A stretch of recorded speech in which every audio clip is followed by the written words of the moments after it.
Babbitt by Sinclair Lewis, book review. It's an unusual combination for a book to be laugh out loud funny and yet very depressing at the same time, but Babbitt manages to achieve this. Easily one of the funniest books I've read in a long time, and yet I also felt sad reading it. The book revolves around the adventures of George F. Babbitt, who is a successful businessman, striving socialite, respected community member, family man, conservative political orator, active church member, and absolute idiot. In a lot of ways, Babbitt reminds me of Homer Simpson. Now, he's not quite as stupid as Homer, so there are limits to this analogy, but I think some of the same essential characteristics are present in both.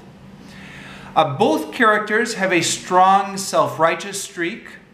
Both characters know nothing about anything, yet truly believe themselves to be experts about everything.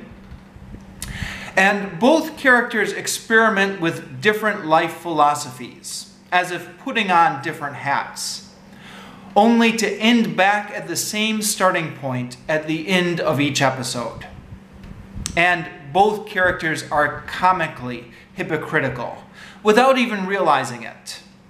Frequently, Babbitt will be expounding on some principle, only to contradict it in the very next chapter, or sometimes even the next paragraph. It's not very subtle, but it can be pretty funny. Also, a number of the escapades in Babbitt struck me as straight out of The Simpsons, such as Babbitt's scheme to increase membership in Sunday school by introducing a system of army-style ranks and privileges for the children based on how many friends they convert. It could easily have been one of Homer's ideas. Or the part when there's a famous duke from England who comes to town, and Babbitt feels snubbed by not being invited to any of the fancy parties, only to later meet the duke in Chicago and discover that the duke is just a regular guy who hates fancy parties, and then he becomes best friends with Babbitt. Very Simpsons-esque, I thought. The main theme of the novel is about the emptiness of suburban middle-class life. Babbitt tries various ways of escaping this emptiness and goes through several phases throughout the course of the book, trying out politics, religion, libertinism, and even near the end, a conversion to liberalism. At the end of each episode, he almost always ends up back where he started.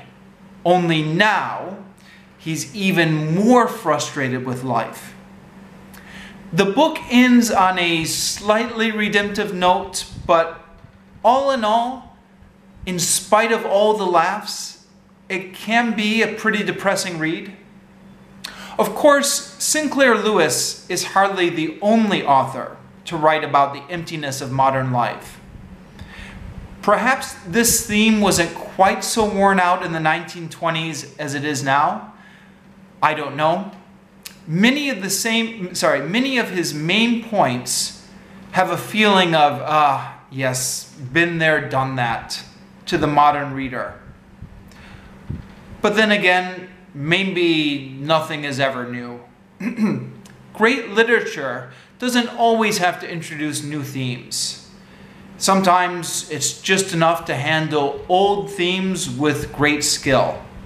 And I think Babbitt does that.